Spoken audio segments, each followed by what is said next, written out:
Bom dia. Não sei se alguém já está por aí.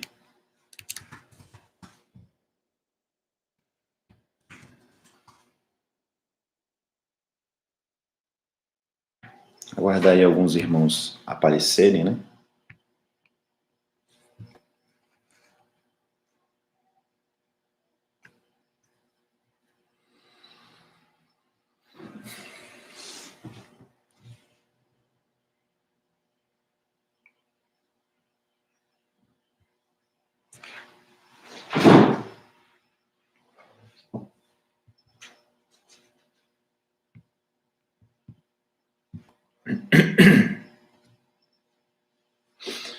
Aqueles que forem aparecendo aí, pode dar um bom dia, para eu saber quem é que já está por aí.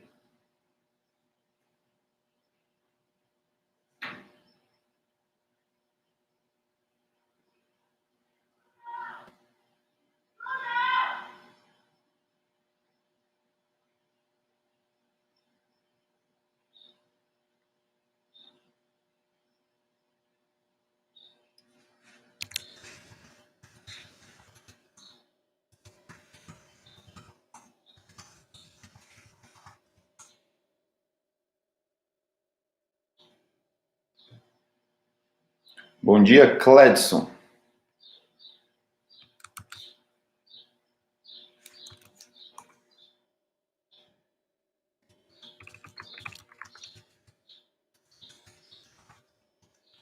Estou aqui compartilhando outro link, porque algumas pessoas estão tendo dificuldade de acessar por algum motivo. Daqui a pouco eu vou falar sobre esses links aí.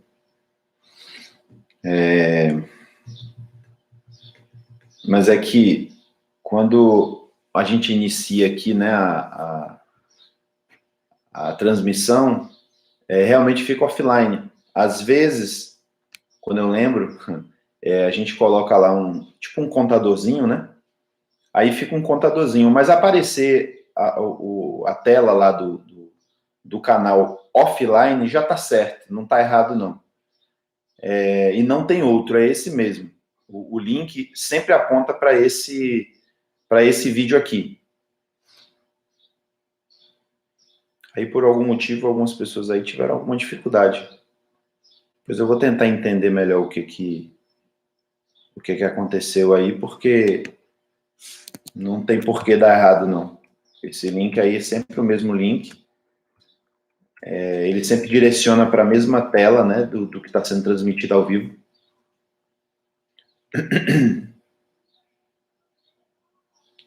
Mas vamos ver, pode ser que tenha alguma coisa errada na configuração lá da transmissão do link, né?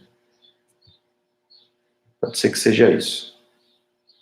Mas então, Raquel, compartilha lá então outro link. Talvez tenha acontecido que, não sei, alguma coisa na configuração aqui dos links tenha dado errado. Por isso apareceu offline. Mas enfim, né? O pessoal acho que já está chegando aqui. A gente vai fazer uma oração. E só para... Bom, eu vou falar isso depois, porque aí tem mais gente aí, talvez seja melhor falar sobre essa questão aí do link da transmissão. Vamos orar então para a gente dar início. Muito obrigado, Senhor, por mais um dia na Tua presença. Muito obrigado porque o Senhor nos tem dado vida, nos tem dado a Tua graça, a Tua misericórdia a cada dia. Obrigado porque a cada dia o Senhor tem nos permitido estar aqui, cada domingo, estar aqui para poder compartilhar da Tua palavra. Te pedimos em nome de Jesus que o Teu Espírito Santo esteja conosco, esteja presente conosco aqui, esteja presente com cada irmão, para nos direcionar no estudo da Tua palavra, Senhor Deus. A Tua palavra é viva, é eficaz, a Tua palavra é poderosa, a Tua palavra é viva.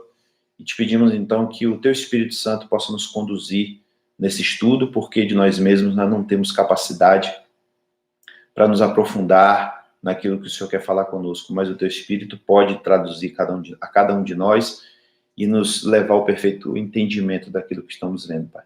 Abençoa cada irmão, dá saúde a cada um deles, visita suas famílias e permita-nos em breve estarmos juntos novamente para podermos continuar nesse processo de estudar a Tua palavra, de aprender mais de Ti e termos uma vida santa, Pai, e e agradável a ti diante de teus olhos, em nome de Jesus. Amém. Deixa só, pessoal, eu ver aqui novamente a...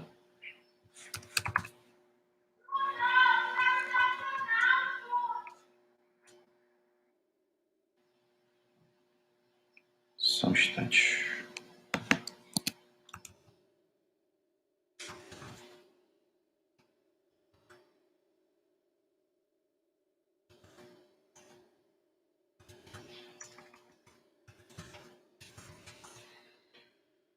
Bom, nossa leitura hoje aí está no livro de Atos, capítulo 7, a partir do versículo 30. A gente vai continuar, na verdade, né, a leitura da semana passada. E lembrando, né, que o início lá da nossa leitura é a defesa de Estevão, né? Quando ele é preso, então pedem a ele uma explicação, né, do que está acontecendo, e aí ele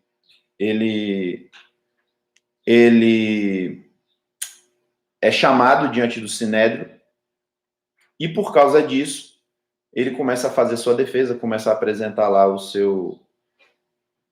seus comentários, né? A gente comentou na semana passada que em alguns pontos daquela passagem ali, surgem alguns questionamentos, né? Porque a gente fica meio sem entender, a priori, por que Estevão está falando tudo aquilo, né? Por que parece que ele está fazendo um apanhado da história, né? Parece que ele está simplesmente contando a história de Israel. Mas aí a gente começou a analisar que cada coisa daquelas ali que Estevão está falando, ela tem um objetivo, né? O objetivo final, a gente vai ver hoje, inclusive, o objetivo final é destacar alguma coisa ali a respeito da história que ele está contando, né? Ou nem contando, ele, na verdade, está relembrando os fatos, né? Ele está relembrando a história, pontos da história de Israel, e tudo isso para levar no que a gente vai ler hoje, né? O objetivo final que a gente vai ler hoje. Então, paz seja com todos os irmãos que estão chegando aí, né? Alguns estão vindo aí, deu um probleminha no link. Daqui a pouco eu vou falar mais sobre essa questão do link aí, tá? Já para deixar certo isso. Mas vamos fazer nossa leitura primeiro. Então, Atos 7, do versículo 30 ao versículo 60, né? Do 30 até o final. Então, a continuação do texto diz assim: E completados 40 anos, apareceu-lhe a Moisés, né? Apareceu-lhe no deserto do Monte Sinai o anjo do Senhor na chama de fogo de uma sarça. Então Moisés, vendo, admirava-se do que via. Ao aproximar-se ele, então, para observar, veio uma voz da parte do Senhor e a ele: Eu sou o Deus dos teus pais, o Deus de Abraão, o Deus de Isaque e o Deus de Jacó. Moisés, então, tremendo, não ousava observar. Disse então o Senhor a ele: Tira as sandálias dos teus pés, pois o lugar em que estás é terra santa. Observando eu, vi a opressão do meu povo no Egito. Ouvi o gemido deles e desci para libertá-los. E agora vem, enviar-te-ei ao Egito. Este Moisés a quem negaram, dizendo: Quem te constituiu líder e juiz? A este Deus enviou como líder e libertador pela mão do anjo que apareceu a ele na sarça. Então retirou-os, tendo feito prodígios e sinais na terra do Egito, no Mar Vermelho e no deserto por 40 anos. Este é o Moisés que disse aos filhos de Israel: O Senhor nosso Deus lhes levantará um profeta como eu dentre os seus irmãos. Este é o que estava na assembleia no deserto com o anjo que falava a ele e aos nossos pais no Monte Sinai, o qual recebeu palavras vivas para nos dar, e a quem nossos pais não quiseram ser obedientes, mas rejeitaram, e em seu coração voltaram ao Egito, tendo dito a Arão: Faça-nos deuses, os quais irão adiante de nós, pois este Moisés que nos retirou da terra do Egito, não sabemos o que lhe aconteceu. E fizeram um bezerro naqueles dias e trouxeram sacrifícios ao ídolo, e regozijavam-se com as obras das suas mãos. Deus então afastou-se e os entregou para adorarem ao exército do céu, como está escrito no livro dos profetas. Foi a mim que trouxeste oferendas e sacrifícios durante 40 anos no deserto, casa de Israel. Mas levantaste a tenda de Moloque, a estrela do vosso Deus Renfã, ídolos que fizeste para adorá-los. Por isso vos deportarei para além da Babilônia. A tenda do testemunho estava com os nossos pais no deserto, segundo determinou aquele que falava a Moisés, para fazê-la conforme o modelo que tinha visto. Tendo-a recebido os nossos pais, também a introduziram na terra com Josué, na tomada de posse das nações, as quais Deus expulsou de diante dos nossos pais até os dias de Davi, o qual achou graça diante de Deus e pediu para achar uma habitação ao Deus de Jacó. Porém, Salomão edificou-lhe uma casa. Mas o Altíssimo não habita em templos feitos por mãos, como disse o profeta. O céu é o meu trono, porém a terra é o estrado dos meus pés. Que tipo de casa edificareis para mim, diz o Senhor? Ou que lugar para o meu repouso, ou do meu repouso? Não foi a minha mão que fez todas essas coisas? Obstinados e de coração e ouvidos incircuncisos, vocês sempre resistem ao Espírito Santo, como também os seus pais. Qual dos profetas os seus pais não perseguiram e mataram, aqueles que anunciaram previamente acerca da vinda do justo, do qual agora vocês têm se tornado traidores e assassinos? Vocês, os que receberam a lei por intermédio de anjos, mas não a observaram. Ao ouvirem então essas coisas, enfureceram-se em seus corações e rangiam os dentes contra ele. Estando cheio do Espírito Santo, tendo fixado os olhos no céu, viu a glória de Deus e Jesus posicionado à direita de Deus. E disse: Vejam, contemplo os céus abertos e o Filho do Homem em pé à direita de Deus. Então, gritando com voz alta, taparam seus ouvidos e investiram unânimes contra ele. E expulsando-o para fora da cidade, apedrejaram-no, e as testemunhas deixaram as vestes junto aos pés de um jovem chamado Saulo. Então apedrejaram Estevão, que invocava e dizia: Senhor Jesus, recebe o meu espírito. Pondo-se então de joelhos, gritou em alta voz: Senhor, não atribua-lhes este pecado. E tendo dito isso, adormeceu. Amém. Bom, então aqui é uma continuação, né, do que Estevão já tinha falado antes. No caso aqui, especificamente, onde a gente começou essa leitura atual, ele está se referindo a Moisés, né? Lá atrás ele começou a falar que Moisés havia sido levantado já por Deus como libertador, mas que, no entanto, o povo não entendeu, né? O seu próprio povo não entendeu que Deus estava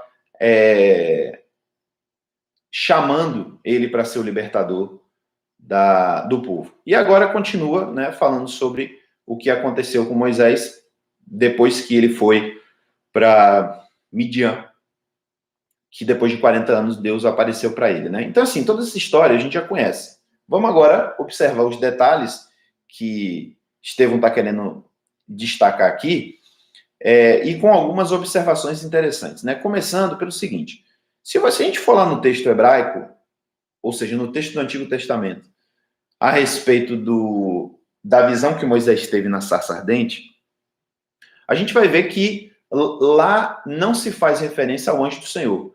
Lembrando, né? Em muitas passagens do Antigo Testamento aparece uma figura chamada de o anjo do Senhor,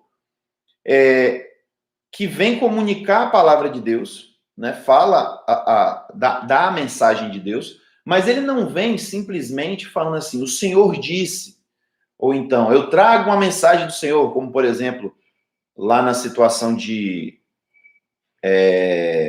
Daniel, né? Quando Gabriel aparece para ele e diz: olha, eu vim trazer a você a resposta, tal. Não, quando o anjo do Senhor lá atrás aparecia, ele aparecia como o próprio Senhor falando.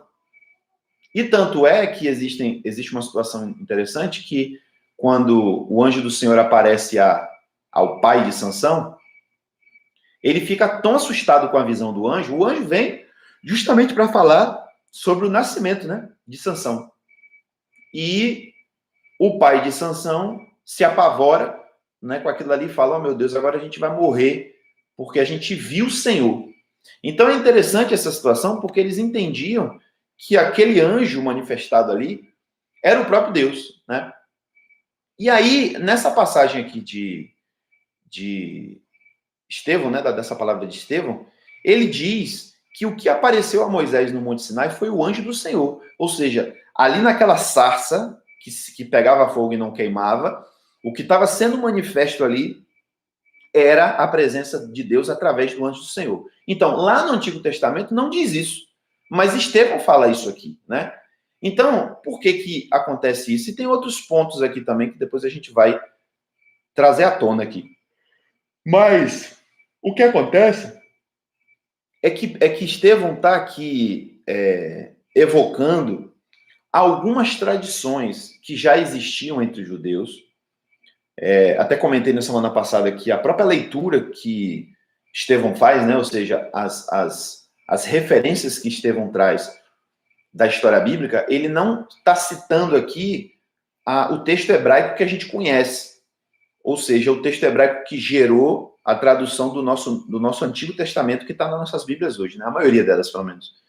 Ele está citando a tradução grega da Bíblia. Então, por isso que, por exemplo, na nossa leitura anterior, ele, ao invés de dizer que 70 pessoas desceram ao Egito, como está lá no nosso Antigo Testamento, ele disse que foram 75 pessoas, porque já existia essa tradição, tanto no texto da Septuaginta, que é a versão grega da lei, como também de alguns manuscritos antigos, porque foram achados entre os manuscritos do Mar Morto alguns manuscritos em hebraico que também tinham essa diferença, né? Então significa que não foi uma loucura da cabeça de quem traduziu para o grego, não foi uma arbitrariedade. Alguma coisa tinha ali naquele texto antigo e que foi traduzido dessa forma, né? Então essa questão aqui do anjo do Senhor tem mais a ver com uma tradição, acho até que eu falei isso na semana passada também, que diz o seguinte, que Deus, o Deus Todo-Poderoso que está sentado no trono, né, Criador, o Senhor do Universo, ele não sai do seu trono para vir à Terra. Isso era o que a tradição deles dizia, né? Deus não sai do seu trono para vir à Terra. Ele tem outra maneira de fazer isso. Então, como é que Deus vem à Terra para falar às pessoas? Como é que Deus veio e se manifestou visivelmente e apareceu para Abraão e sentou e conversou e comeu com Abraão? Então, eles diziam o seguinte, não era Deus Jeová que estava ali. Era a palavra de Deus que se manifestava e aparecia a Abraão e as pessoas, né? E eles também acabavam fazendo conexão com o anjo do Senhor. O que era o anjo do Senhor? Ó, lembrando, anjo, a palavra anjo tem um sentido de mensageiro. Então vamos usar a palavra traduzida, né? O mensageiro do Senhor era exatamente isso. Era aquele que trazia a palavra, né? E eles acabavam, nessa tradição, juntando as duas coisas. Diziam, ó, o anjo do Senhor, o mensageiro do Senhor, é a palavra do Senhor manifestada. Então, olha que interessante como isso casa com o que a gente crê, né? Casa com o que existe lá, por exemplo, em João 1, né? Então, por isso que o Estevão está se referindo aqui ao anjo do Senhor. Ele está dizendo que o que se manifestou ali não foi que Deus desceu e virou uma sarça, né? Até porque isso, até na cabeça do judeu, era uma coisa impraticável. Como é que Deus veio e se tornou? É quase como que dizer assim, então Deus desceu e virou um ornitorrinco e falou com alguém, sabe? É inconcebível a ideia. Deus vai vir e virar uma coisa, né? Não, então ele está dizendo o quê? O que se manifestou ali não foi o Deus Todo-Poderoso, foi o anjo do Senhor, foi a própria palavra de Deus que se manifestava visivelmente e falava a eles. Então, por isso ele tá usando essa expressão aqui, né? E aí ele fala que Moisés viu aquela visão, Deus falou com ele, né? E disse, olha, eu sou o Deus dos teus pais, etc, etc. Aí chega aquele ponto onde Deus diz assim, tira as sandálias dos teus pés, porque o lugar onde você está é santo. Isso é uma coisa que sempre me intrigou, porque perceba que, por exemplo, vou dar um exemplo de Abraão, né? Quando Deus apareceu a Abraão, ele se assentou com Abraão, ele comeu com Abraão, ele conversou com Abraão ali sobre a questão de Sodoma e Gomorra, por exemplo. E, no entanto, a gente não vê Deus dizendo, olha, tira a sandália do pé de vocês, porque agora eu estou aqui e esse lugar é santo. Não aconteceu isso. Quando o anjo do Senhor aparecia lá, em outros lugares, para outras pessoas, também não acontecia esse tipo de situação. Mas naquela situação específica no Sinai, Deus diz isso, né? Esse lugar é santo, essa terra é santa. Tira os pés, tira a sandália, que esse terreno aqui é santo. O detalhe é que depois, quando o povo sai do Egito e Moisés leva eles de volta para o Sinai, né? Porque tudo acontece ali, acontece algo semelhante, porque a glória de Deus desce sobre... Aí agora já é uma coisa diferente, né? Já não é mais uma sarça pegando fogo, tá? Não, a glória de Deus, uma nuvem pegando fogo, uma coisa que a gente não sabe nem como é que é isso, né? Uma nuvem pegando fogo desceu sobre o topo daquela montanha e o texto diz que a montanha tremia e que a montanha parecia que estava pegando fogo. Diante disso, né, certamente, a montanha se tornou santa por causa da presença de Deus. Então Deus até fala, olha, não deixa o povo tocar na semente, não deixa o povo tocar na montanha, né, porque a montanha foi santificada. Mas especificamente nessa situação aqui de Moisés, naquele lugar específico, né, onde Moisés viu a sarça, Deus falou, olha, tira a sandália que esse lugar é santo. Então eu acho isso muito intrigante, né? É uma escolha de Deus mesmo, assim, Deus tornou aquele lugar santo por algum motivo. E agora, Estevão, trazendo isso à tona, eu entendo, né, que ele está trazendo alguma coisa aqui, ele está querendo ressaltar alguma coisa aqui. E aí, o que ele está querendo ressaltar? Lá no início, falamos na semana passada, que a acusação que estava sendo feita contra Estevão era, primeiro, de que ele estava falando contra o templo, que ele estava falando contra a lei e que ele estava pregando que Jesus viria para mudar, para destruir o templo, né? Para destruir o templo e para mudar os costumes que Moisés tinha dado ao povo. Então perceba que as coisas que algumas, né? Não todas, mas algumas das coisas que Estevão está trazendo à tona aqui tem a ver justamente com lugares santos, com a santidade do lugar. Ele já falou isso um pouquinho lá atrás. Ele vai trazer também alguns pontos que tem a ver com os costumes, né, com a lei, com aquilo que foi dado e passado para o povo. E também ele vai falar sobre Moisés. Ele está falando aqui sobre Moisés e dizendo, Moisés foi escolhido por Deus. Eu não tenho nada contra Moisés, não. Ao contrário. Eu acho que Moisés foi escolhido por Deus. Eu tenho certeza que Moisés foi escolhido por Deus. Mas o problema percebam, Moisés foi escolhido por Deus e os nossos pais, lá atrás, lá desde o tempo que Moisés foi escolhido por Deus, os nossos pais têm rejeitado Moisés. Eles rejeitaram lá atrás. Quando ele se levantou, eles não entenderam o porquê ele se levantou. Depois, eles o rejeitaram quando ele trouxe a lei e o povo rejeitou ele do mesmo jeito, porque preferiu voltar ao Egito no coração, né? A gente vai ler isso daqui a pouco aqui. Então, a maioria das coisas que ele está falando aqui tem a ver com isso. Também tem a ver, e a gente ressalta mais uma vez aqui, o que já falamos na semana passada, que o tema também aqui de Estevão é a rejeição. Ele está querendo também trazer à tona que tanto José quanto Moisés, que foram erguidos por Deus, levantados por Deus para serem libertadores do povo, todos dois foram rejeitados. Né? José foi rejeitado pelos seus irmãos e Moisés foi rejeitado pelo povo que ele queria libertar. Então isso também faz parte, né, da sua argumentação ali. Então Deus diz, olha, aqui é Terra Santa. Então ele está querendo ressaltar, olha só que interessante, irmãos judeus. Vocês estão tão preocupados com a santidade do templo, mas esquecem que a santidade do lugar tem a ver com a presença de Deus. No momento que Deus estava ali no Sinai, aquilo era uma terra santa. E no momento que Deus veio ao templo, e a gente vai falar sobre isso aqui agora, daqui a pouco, quando Deus veio ao templo, ele santificou o templo. Mas o que santifica é o que está nele. Inclusive, Jesus já tinha dito isso, né? Ele tinha dito, ó como vocês são ignorantes, o que santifica não é aquele que santifica ou é a coisa em si, né? Quem é que santifica os vasos do templo? É Deus, né? Aquilo que é sacrificado, ou é simplesmente o fato de dizer que é santo, né? Então, ele está ecoando também alguma coisa que Jesus já tinha dito aqui, né?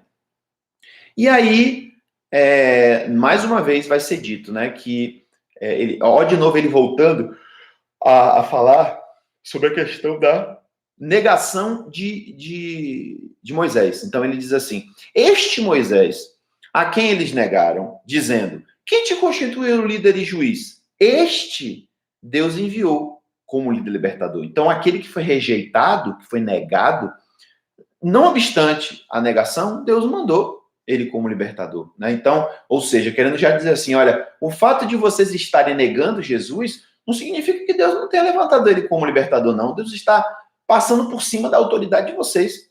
Não diz respeito nada isso aí. E aí ele diz novamente a questão do anjo. Ele diz, ó, a este Deus enviou como líder e libertador pela mão do anjo que apareceu a ele na sarça. Eu não sei, honestamente, se esse era o objetivo de Estevão, mas me parece que diante dessa ideia de que o anjo é a palavra, né? Ele está querendo ressaltar mais uma vez, olha, a palavra de Deus foi quem foi com Moisés, porque o texto diz que ele foi enviado pela mão do anjo. Olha que interessante, né? Ele não foi simplesmente sozinho, ele foi pela mão, ele foi enviado pelo anjo, pela própria palavra de Deus, foi que enviou ele para fazer aquilo. E quem é a palavra? Jesus, né? Eles já tinham esse entendimento lá. Então, retirou-se e fez prodígios e tal por 40 anos.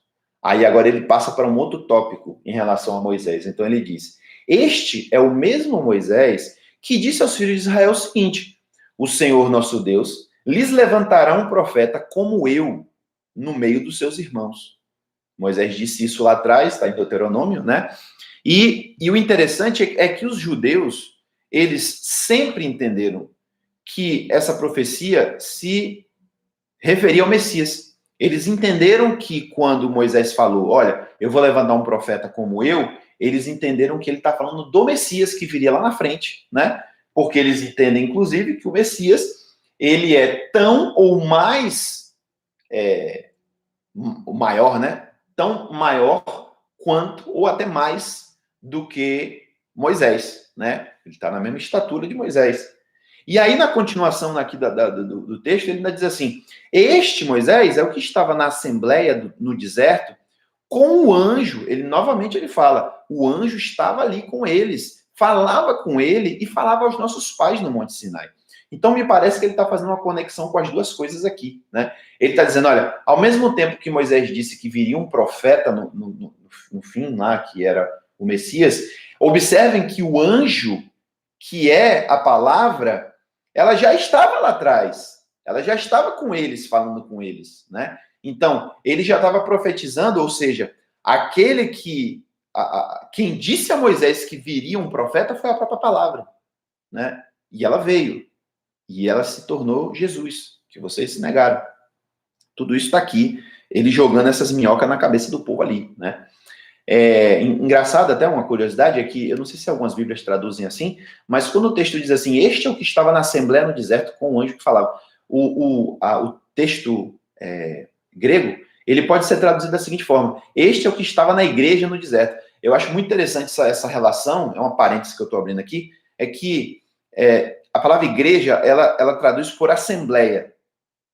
E esse mesmo termo era usado no Antigo Testamento. Todas as vezes que falava a Assembleia do Povo, né? Ou a Congregação dos Filhos de Israel. Existem variações de tradução, mas, em geral, ou fala a Congregação de Israel, ou então a Assembleia de Israel. E essa palavra Assembleia, lá no Antigo Testamento, ela tem o mesmo sentido da nossa palavra igreja hoje. Então, perceba, irmãos, que a igreja sempre existiu. A igreja não é uma novidade, ela sempre existiu.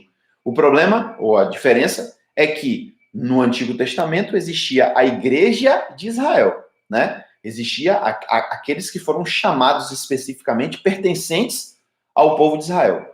Jesus, então, depois vem assim, sobre esta pedra, né? Falando sobre os apóstolos e tal, sobre esta pedra edificarei a minha igreja. Então, agora, a igreja de Israel, ela vamos dizer assim, ela cede lugar à igreja de quem? Do Messias, a igreja de Jesus. E percebam que a igreja de Jesus não exclui Israel de forma alguma.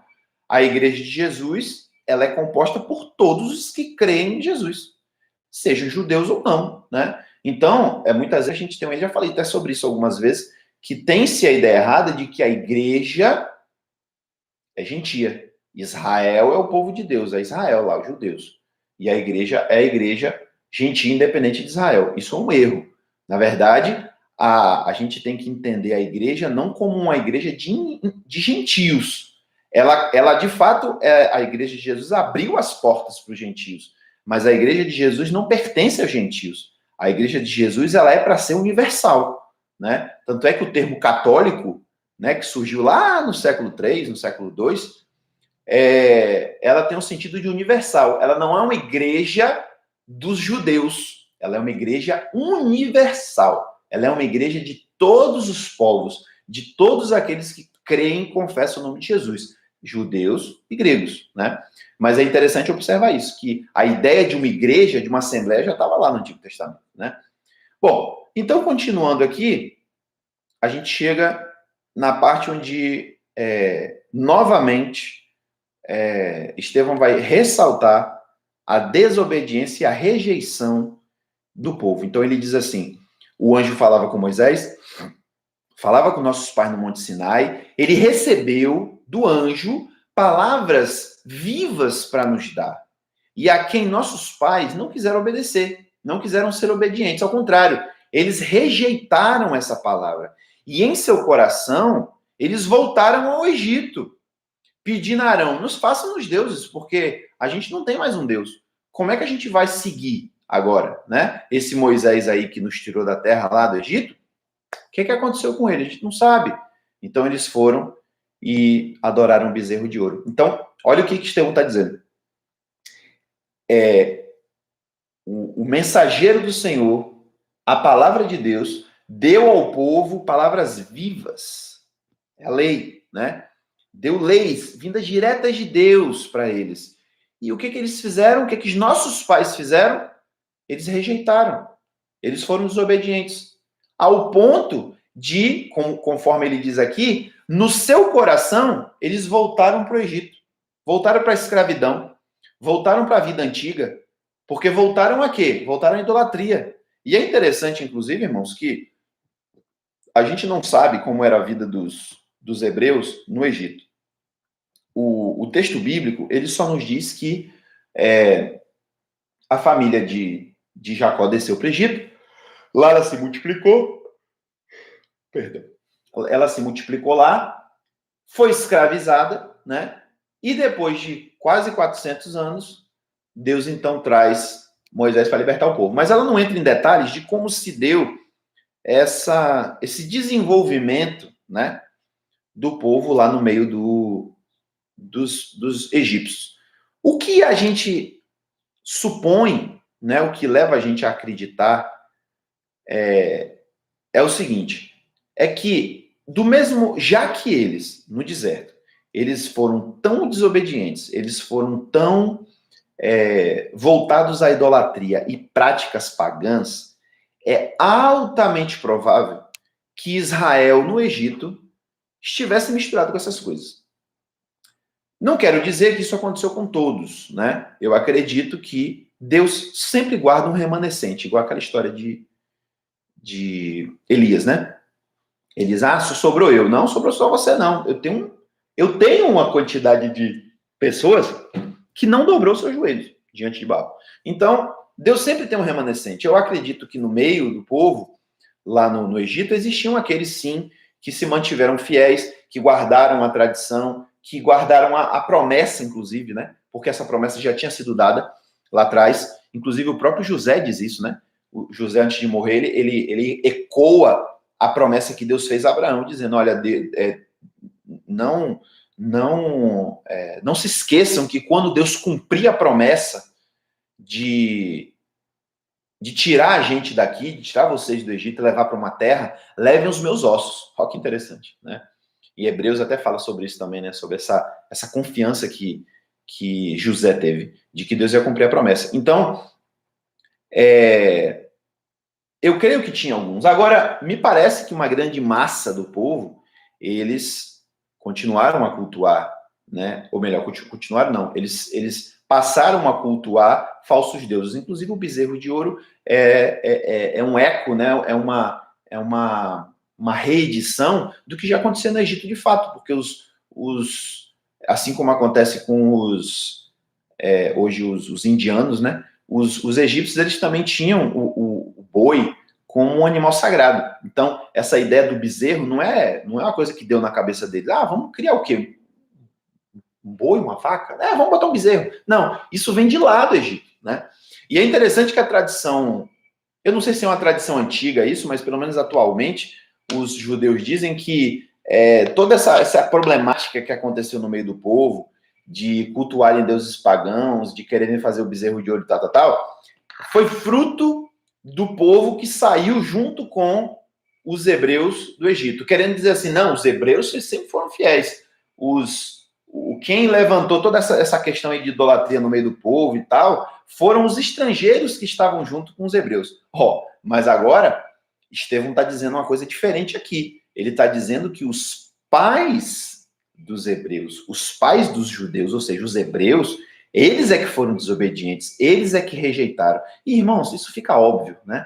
Quando a gente lê toda a história dos 40 anos que o povo passou no deserto, a gente percebe que não foi apenas um grupo que se levantou e que fazia besteira, né? O povo todo, a ponto de que chega um limite onde Deus fala, olha, já determinei que nenhum de vocês que saiu do Egito, que eu tirei do Egito, vai ver a terra prometida. Vocês todos vão morrer no deserto. Quem vai ver são os descendentes de vocês, agora vocês não vão ver. Como é que Deus ia condenar, então, toda uma geração, né, se eles não fossem culpados? Então, Estevão está aqui reforçando isso, né, mostrando que isso é verdade. E eu quero lembrar vocês uma coisa interessante, que apesar de haver algumas objeções a respeito do que diz Estevão aqui, né, principalmente os judeus, né, fazem algumas objeções a respeito, dizendo que a história não está muito certa, que não é bem assim e tal, mas perceba que aqueles que estavam ouvindo Estevão, não existe nenhuma referência aqui, por mínima que seja, que eles estavam contradizendo Estevão, que aquilo que ele estava falando estava errado, ou que as informações que ele estava trazendo estavam erradas. Não tem. E eu acho que faz muito sentido, para mim, é óbvio, não vejo por que não acreditar nisso, que Estevão não ia ser maluco de falar uma coisa ali, principalmente naquele momento ali eu diria até como é que eu vou dizer? Ele estava cheio do Espírito Santo, né? Ele estava sendo guiado pelo Espírito Santo. Então eu acredito que ele, no estado que ele estava, tendo a palavra que ele tinha para comunicar ali, ele não ia ficar inventando loucura, né? Ele está falando de coisas que ele aprendeu, que talvez alguém pudesse dizer, ele aprendeu errado. Ele aprendeu essas coisas aqui. Ele não está inventando isso. E eu acho muito mais provável do que ele tem aprendido errado é que ele esteja justamente dizendo que ele aprendeu o que todo mundo sabia, né? Ele não aprendeu errado. Ele aprendeu a história do jeito que todo mundo ali sabia, todo mundo conhecia essas histórias. Então ele está trazendo à tona aquilo que eles já sabiam, só que ele está querendo trazer pontos específicos.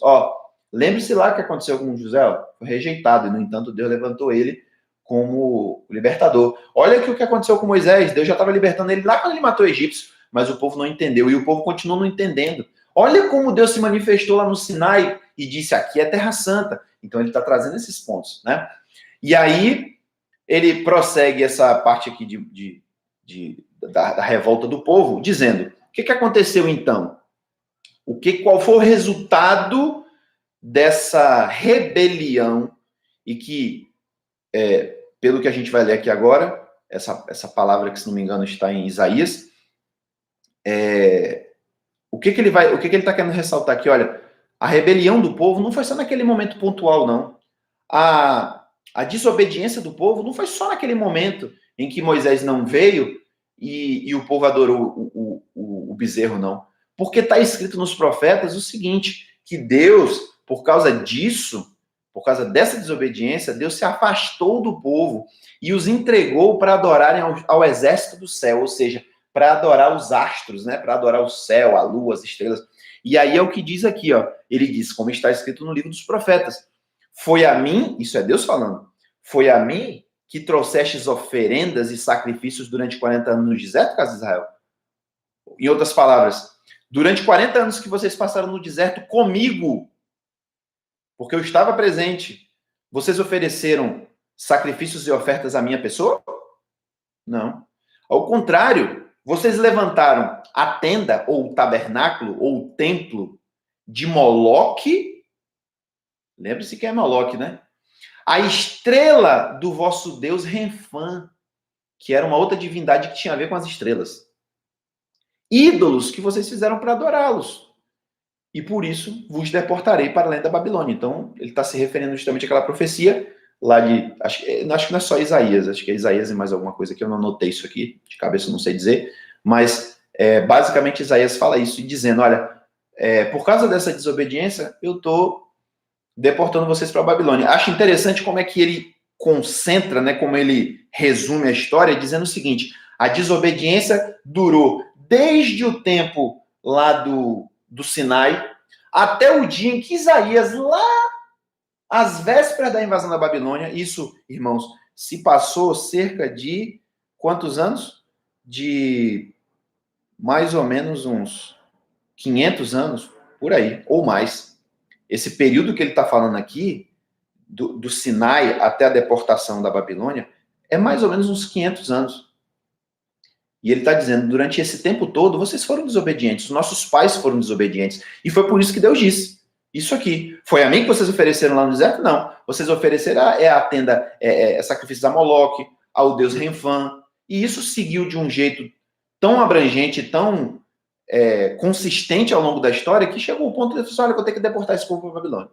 Vou ter que cumprir as ameaças que eu fiz ao povo. Né? Então ele está querendo jogar na cara deles, né? Isso aí, olha, nossos pais foram desobedientes o tempo todo. Aí ele vem agora para falar do templo. Outro tópico. A tenda do testemunho, ou seja, o tabernáculo do deserto, né? Estava com os nossos pais no deserto, segundo determinou aquele que falava a Moisés. Deus mesmo falou com ele, faz de acordo com o que você viu no monte, né? Hebreus vai dizer que o tabernáculo terrestre, ele é uma cópia do tabernáculo que tem no céu. Porque Moisés viu, né? E aí, ele diz assim, tendo recebido os nossos pais,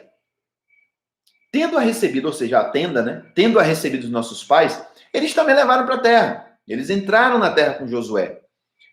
E Deus expulsou, inclusive, as nações diante de nossos pais. E até os dias de Davi, esse tabernáculo estava ali, né? No meio do povo. Porém, e aí ele está querendo, inclusive, ressaltar aqui a ideia de que Davi tentou, né, criar o templo, porque ele fala assim, Davi achou graça diante de Deus. E por causa disso, ele pediu a Deus para criar uma habitação para Deus em Israel. Mas, na verdade, quem fez isso foi Salomão. História conhecida, né? Todos nós já sabemos, e eles também já sabiam lá. E aí, eu entendo que o que ele quer ressaltar é o seguinte, olha, o santuário de Deus, novamente, voltando àquela questão da acusação, eles estavam dizendo que ele estava falando contra o templo, o santo lugar, né? Então ele está dizendo, olha, irmãos, o santuário de Deus, lembrem-se, o santuário de Deus, ele permaneceu móvel durante alguns séculos. Do tempo que ele entrou na terra com Josué até os dias de Salomão, o tabernáculo não ficou em um lugar só, não. Ele ficou aqui, foi para Siló, não sei o que, depois Davi trouxe, né, ficou na casa de a arca ficou na casa de um cara, inclusive, né? Depois de Siló veio para Jerusalém, Davi trouxe para Jerusalém, mas não tinha um lugar fixo, né? Deus não estava interessado nisso. Davi pediu a Deus, Senhor, deixa eu fazer um templo, né? E no final das contas Deus fala, olha, eu vou concordar com você, Davi, mas não vai ser você não, vai ser Salomão que vai fazer isso, seu filho. E Salomão edificou uma casa. Mas aí o que Estevão quer ressaltar aqui? Olha o que ele diz. Ele fala assim, mas, independente de Salomão ter feito uma casa para Deus, o Altíssimo não habita em templos feitos por mãos humanas, conforme disse o profeta. O céu é o meu trono, a terra é o estrado dos meus pés, ou seja, é o descanso dos meus pés. Que tipo de casa vocês vão edificar para mim? Ou um lugar onde eu possa repousar? Não foi a minha mão que fez todas essas coisas? Em outras palavras, existe algum lugar na terra que pode comportar o Deus criador do céu e da terra, todo-poderoso? Existe um lugar onde Deus possa morar, sendo que o céu é o seu trono e a terra é o estrado dos seus pés? Sendo que foi ele que fez tudo isso? O Criador vai morar em algo feito pela criatura, né? E é interessante que essa passagem reflete também o que Deus tinha falado lá atrás, né? Deus falou assim, olha, e eu vou parafrasear aqui, né? Vocês estão com a mentalidade pagã.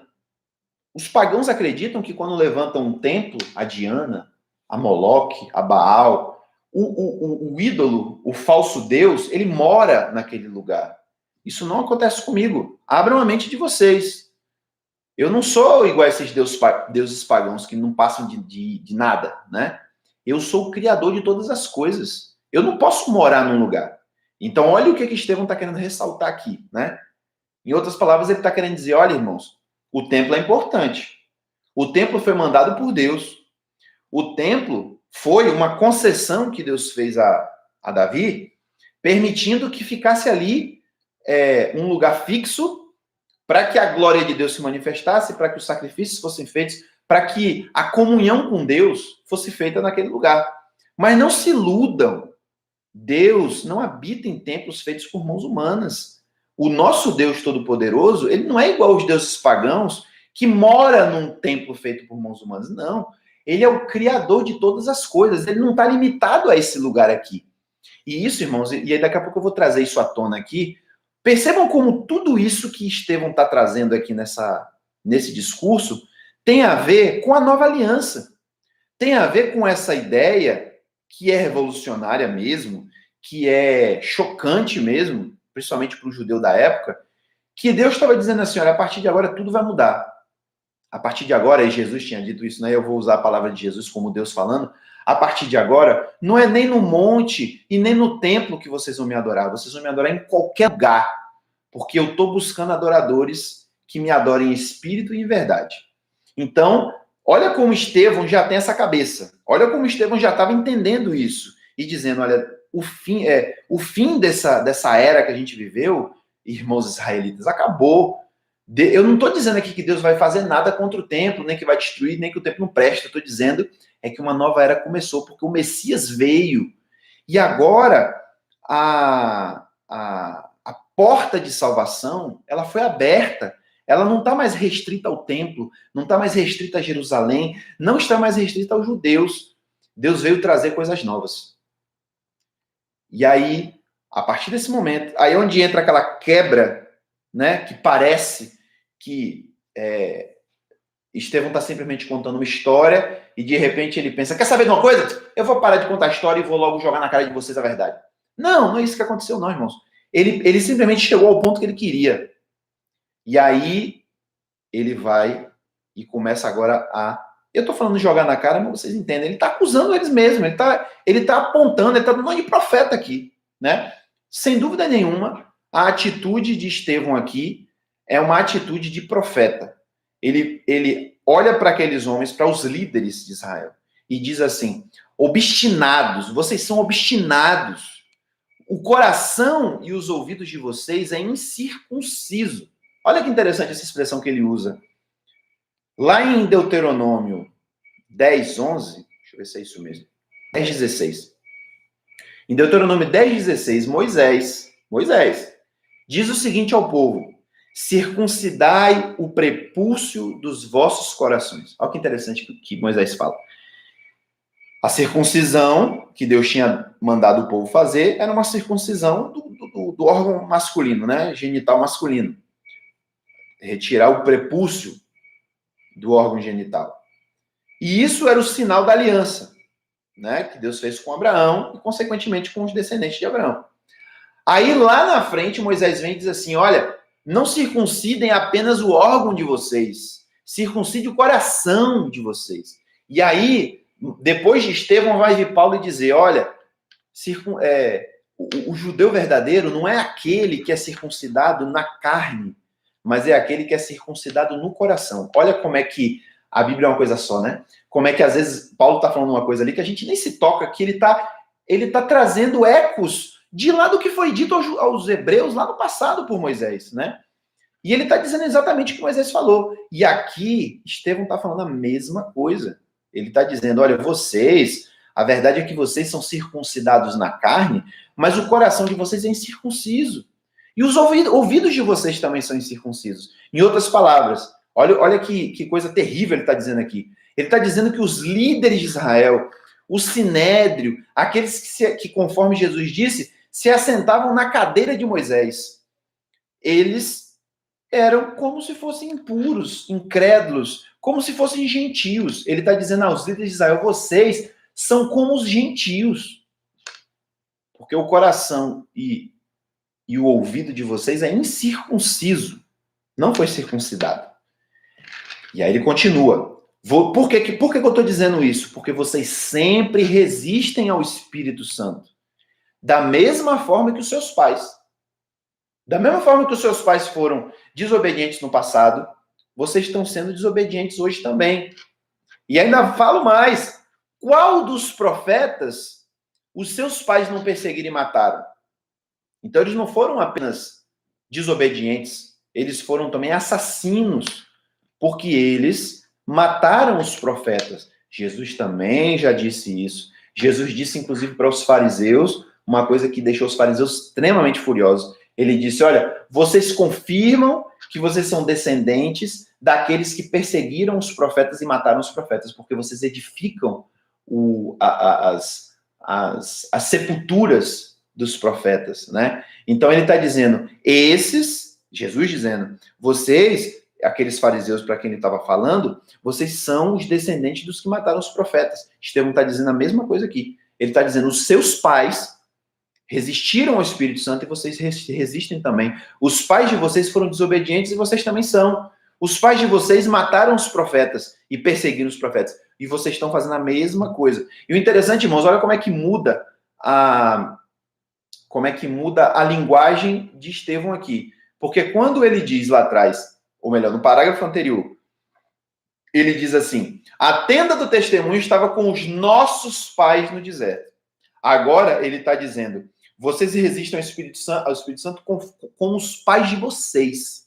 Então agora ele já está meio que fazendo uma distinção aqui. Olha, os nossos pais, eles rejeitaram José, nossos pais rejeitaram Moisés, nossos pais rejeitaram a lei e desobedeceram a lei.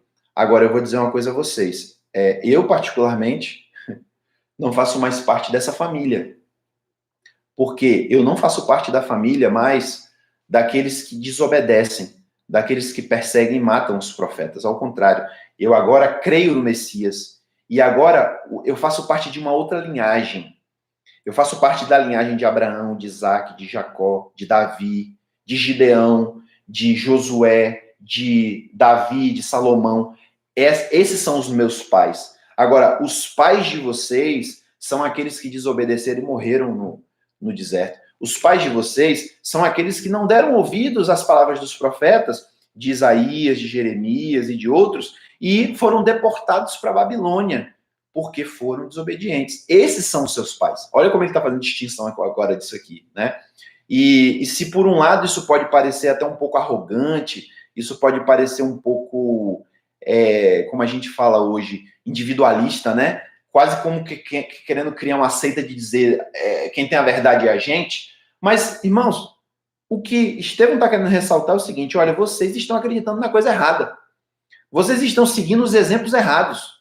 E vocês estão fazendo a mesma coisa que o povo fazia no passado. Então, vocês estão, pelas suas atitudes, vocês estão comprovando que vocês não são filhos daqueles que creram na promessa, daqueles que foram fiéis. Vocês são filhos daqueles que foram infiéis.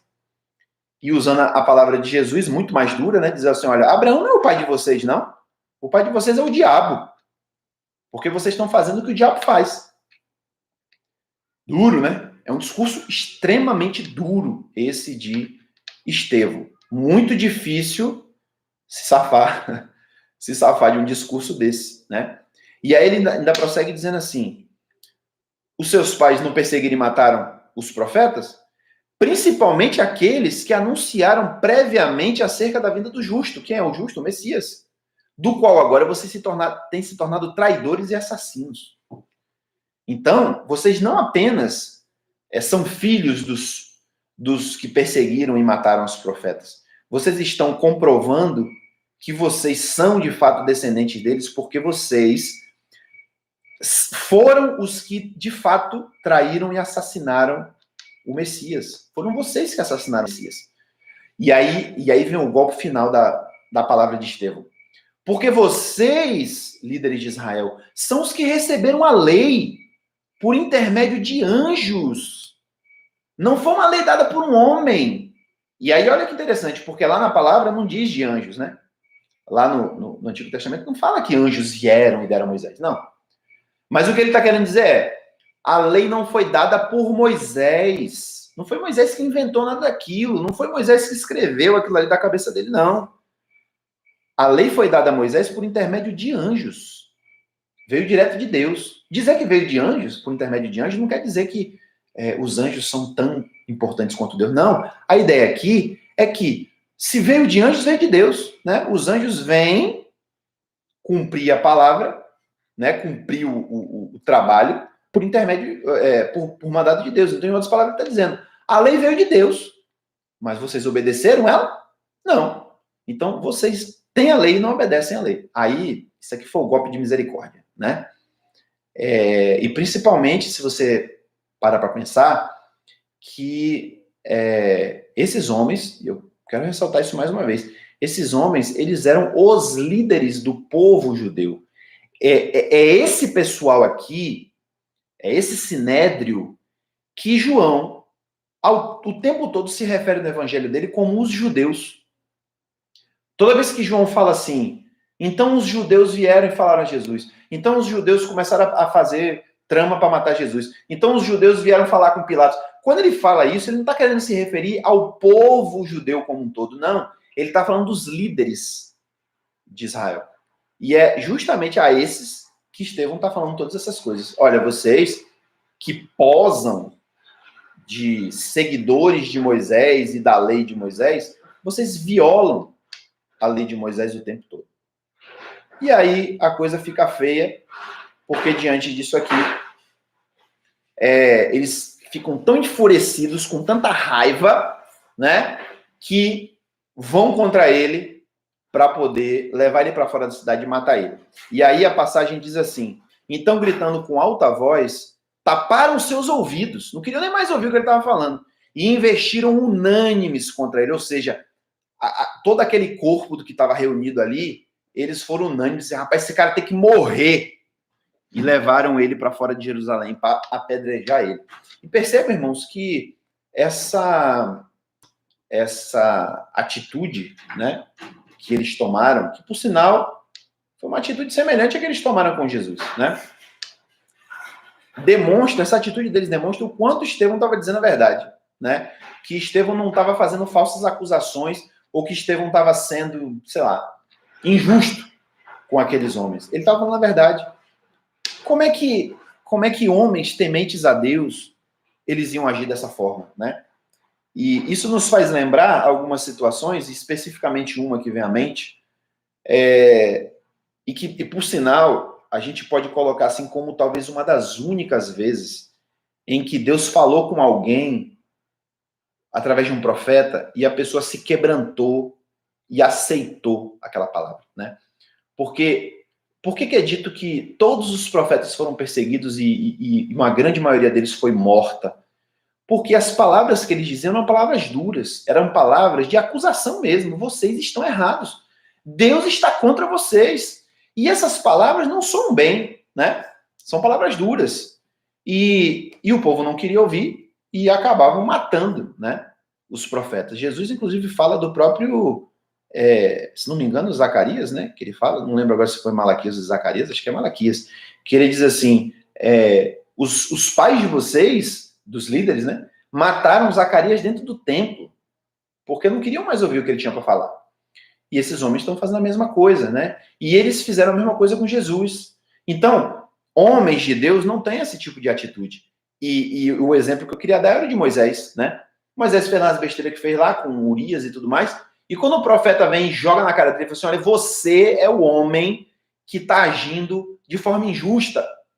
Você é o homem que Deus traz acusação contra. Davi podia ter agido como outros reis, como o rei, acho que é Acasias, que quando o profeta vem dizer a ele, né, as coisas que iam acontecer, porque ele estava todo errado, era idólatra e tal, ele mandou prender o cara, né? Então, Davi podia ter mandado prender Natan, mas não. Ele tem a humildade de reconhecer, meu Deus, é verdade. Eu estou errado, estou pronto para receber de Deus o castigo. Raríssimas vezes isso aconteceu na história de Israel. E não era aqui que ia acontecer, né? Então, prova de que o que Estevão estava falando era a pura verdade. Eram homens que não obedeciam à lei de Deus. E por mais que alguém aqui possa dizer assim, não, mas é porque eles eram zelosos. Não, irmãos, isso aqui não tem a ver com zelo, não. Eles ficaram com raiva por causa das acusações de Estevão contra eles. Eles não ficaram com raiva porque ele estava falando mal de Deus, porque o tempo todo aqui, do que foi falado aqui, Estevão não falou contra o templo, Estevão não falou contra Moisés, Estevão não falou contra a lei. Estevão não falou o tempo todo contra nada do que está escrito nas Escrituras. Ao contrário, ele trouxe à tona o que estava escrito nas Escrituras. Inclusive, as acusações, né? As verdades duras de que o povo ignorava Deus, o povo desobedecia a Deus. A raiva deles, o motivo do assassinato, porque isso foi um assassinato de Estevão, foi o mesmo motivo pelo qual os profetas antigos foram mortos. Eles não queriam ouvir aquilo. Eles não queriam aceitar aquelas acusações. Ou seja, a carapuça, eles não vestiram a carapuça, né? Ao contrário, eles rejeitaram aquela carapuça. E aí, o texto diz que ele foi apedrejado. E aí diz assim, e aí é um fechamento fantástico aqui para essa situação, porque diz o seguinte, expulsando para fora da cidade, apedrejaram-no. E as testemunhas, ou seja, as testemunhas é o quê? São as pessoas que vão apedrejar. Aqueles que apedrejaram Estevão, eles deixaram as suas capas aos pés de um jovem chamado Saulo. Para ir apedrejar, para ficar mais fácil, né, eles tiravam as capas e deixou na mão de Saulo. Ô, jovem, toma conta disso aqui, né? Dado o tempo que Saulo se converte aí depois disso, a gente sabe que Saulo aqui não era tão jovem assim. Quando a gente lê aqui aos pés de um jovem chamado Saulo, não entendam como sendo um guri, tá?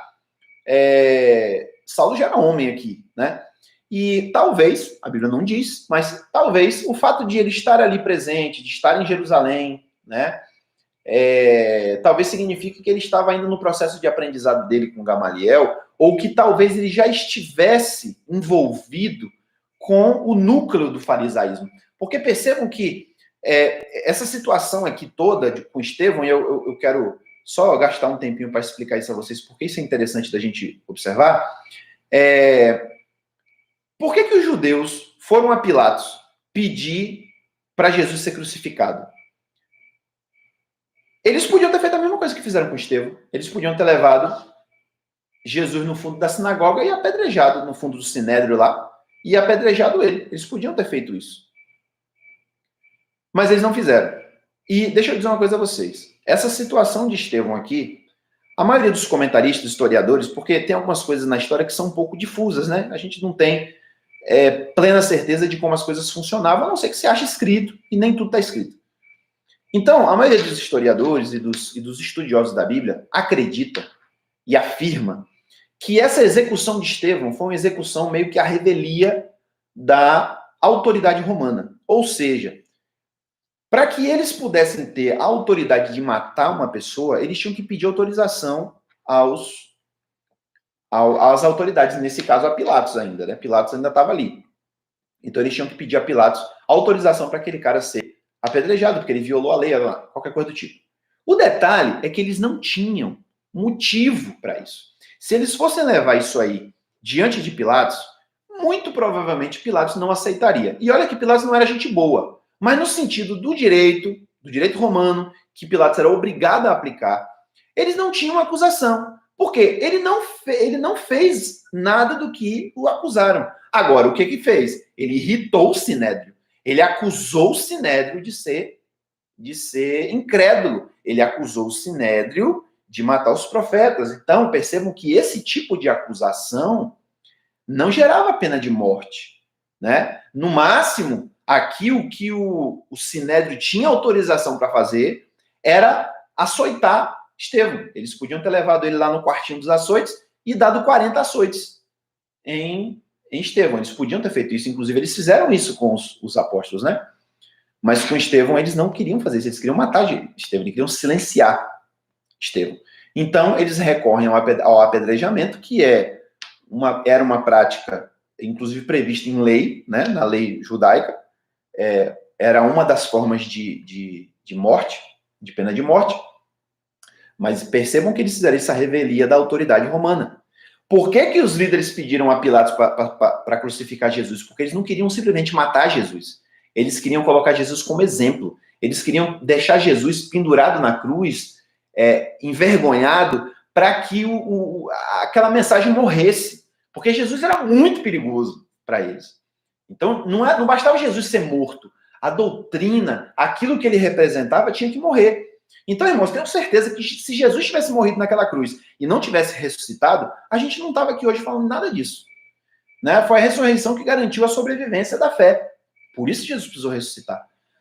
Então, eles fizeram essa revelia. E aí eu estou querendo dizer isso para chegar em Paulo, em Saulo.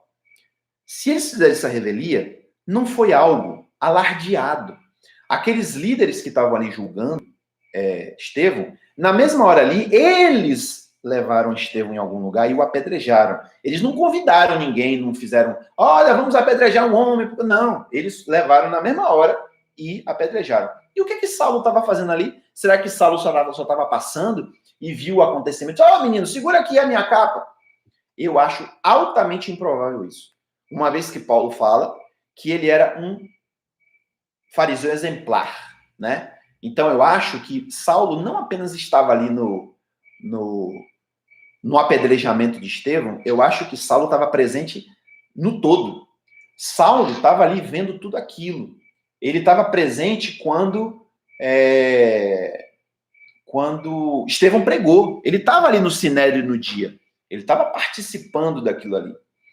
Então, isso é interessante de se observar. E daqui a 2 capítulos, a gente vai ver Saulo perseguindo a igreja. Então, a gente, obviamente, o lapso de tempo não é tão curto, né, de uma história para outra, mas a gente percebe que Saulo aqui já estava envolvido com o núcleo do farisaísmo e ele já estava vendo essas coisas acontecerem, né? Então, aí disse, então, que Pedro foi apedrejado, viu o Senhor, viu a glória de Deus e morreu. E glória a Deus, ele está na glória, independente de todo esse sofrimento. Agora, eu queria finalizar a aula falando de uma coisa muito interessante aqui, a respeito de Estevão. Veja só, depois eu convido você a, com base em tudo que a gente leu, né, que a gente comentou, tanto nessa aula quanto na outra, leia novamente esse capítulo de Atos toda a palavra de Estevão, e perceba como existem aqui evidências de que Estevão tinha um pensamento bastante avançado no entendimento dele dessa nova era que Jesus trouxe. Vou dizer assim, falando em termos modernos, a cabeça de Estevão estava lá na frente, né? Estevão era progressista, vamos dizer assim, né? Ele já tinha compreendido o papel do templo a partir de Jesus. Ele já tinha entendido o que Jesus tinha feito, ele já tinha entendido como a graça de Deus tinha sido aberta, não só para os judeus, mas também para os gentios. Existem evidências na palavra de Estevão que mostram isso, né? Que ele já estava... A cabeça de Estevão era muito boa, e eu digo mais, Estevão tinha uma cabeça melhor do que a de Pedro. Em termos da missão da igreja, do entendimento e eu estou falando especificamente mesmo aqui da expansão da pregação do evangelho, né? E do impacto que a morte de Jesus teve na questão dos sacrifícios, dos costumes judaicos, etc. e tal, Estevão já tinha entendido muito mais coisa do que Pedro. Pedro teve muita dificuldade para entender. Pedro, mesmo depois que teve a visão, que pregou para Cornélio, lá na frente ainda teve problema com Paulo, porque ele estava se comportando dubiamente, né? Ele estava ainda apegado a algumas coisas. Eu percebo Estevão com uma cabeça lá na frente. E aí o que eu acho interessante aqui de colocar Saulo na história é que eu vejo Estevão como um protótipo de Saulo. A cabeça de Estevão, a forma como Estevão entendia as coisas, era a forma como Saulo passou a entender as coisas. Eu fiquei com essa impressão muito forte aqui na minha mente, depois que eu li isso com cuidado. E aí, o que é irônico, o que é interessante da história é o Sinédrio matando. Não, agora a gente matou esse cara e essa história, tudo isso que ele está falando aí vai morrer. Não, o cara que estava ali segurando a capa era o real perigo, né? O perigoso da história não é Estevão, não, porque Deus já tinha determinado para ele o martírio. O perigoso era Saulo, que estava ali simplesmente como um jovem segurando uma capa. Não, ele é que era o perigoso. Ele é que ia fazer um estrago a visão, né? Na visão do Sinédrio. E aí, tem um exemplo, e só me veio somente. Existe uma história muito interessante, existe até um filme sobre isso, de um pastor americano chamado Vernon Jones. Eu não sabia o nome dele, fui descobrir agora. O nome dele é Vernon Jones. Ele era um pastor negro, né? Pastor negro, e ele pastoreou várias igrejinhas dos Estados Unidos, na região do Alabama, aquele lugar ali bem, bem rural, né? E tem um filme sobre a vida dele, que mostra que ele tinha umas ideias muito progressistas a respeito dos direitos civis, né? Inclusive, o filme mostra o tempo todo ele tendo tensão, né, com os diáconos e os líderes da igreja, era uma igreja batista, porque eles não gostavam das pregações dele, porque ele trazia muito aquela coisa da justiça social, de que os negros tinham que ter direitos e tal, e o pessoal, a liderança da igreja não gostou muito, porque estava criando problema, né, para eles. E aí, no final do filme, eu vou soltar um spoiler aqui do filme, né, não sei se vocês vão assistir esse filme algum dia, mas no final do filme, a igreja decide mandar ele embora, né, então se reúne lá os líderes da igreja, o corpo diaconal, sei lá como é que chama lá, e aí reúne e fala, pastor, a gente quer dizer ao senhor que a gente não aguenta mais isso, a gente vai mandar o senhor embora, porque não dá para a gente viver desse jeito, o senhor está misturando aí igreja com negócio de justiça social, a gente está sofrendo ataque, a gente está sendo... E a preocupação deles maior era essa, porque eles estavam sendo mal vistos e sendo hostilizados pelos brancos, né, por causa das pregações do pastor. E aí a gente vai mandar você embora e a gente já tem outro pastor em vista aí, então obrigado, tchau e pode ir embora. Aí o cara vai embora. Aí naquele mesmo dia, ele falou assim, vamos agora entrevistar o novo pastor. Quem era o novo pastor? Martin Luther King. É hilário. Esse final do filme é aquele tipo de filme que você assiste e no final você fica, oh meu Deus! Porque demitiram o cara pelo fato do cara ser muito ativo, social e que estava defendendo os direitos dos negros, não sei o quê. E quem substituiu ele? Martin Luther King. Rapaz, olha, irmãos, eu quando li essa história aqui, com detalhes, com cuidado, eu vi a mesma cena aqui.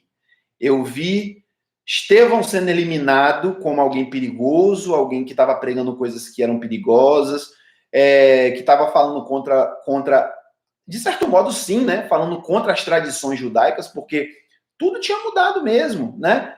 Não precisava mais de circuncisão para chegar a Deus.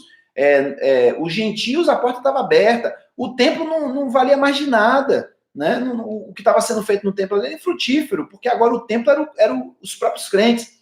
Então, Estevão era perigoso. Eliminou Pedro. Quem é que estava presente ali na eliminação de Pedro? O cara mais perigoso do que ele. E que depois viria a ser o apóstolo dos gentios, né? Então, você vê que quando a gente analisa a coisa no pormenor, a gente vê coisas fantásticas, né? Que numa leitura superficial, talvez a gente já tenha lido quantas vezes esse capítulo de Atos e passou por cima e quando alguém perguntou, e aí, leu o quê? Eu li o capítulo 7 de Atos. O que que fala? Estevão contando a história de Israel e depois o povo matando ele. É só isso? Tem muito mais coisa aqui, né?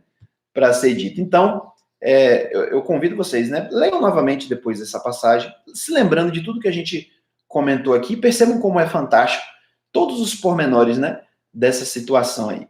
Bom, finalizando aqui nossa reunião, eu queria falar algumas coisas. Primeiro, deixa eu ver aqui alguns comentários, se tem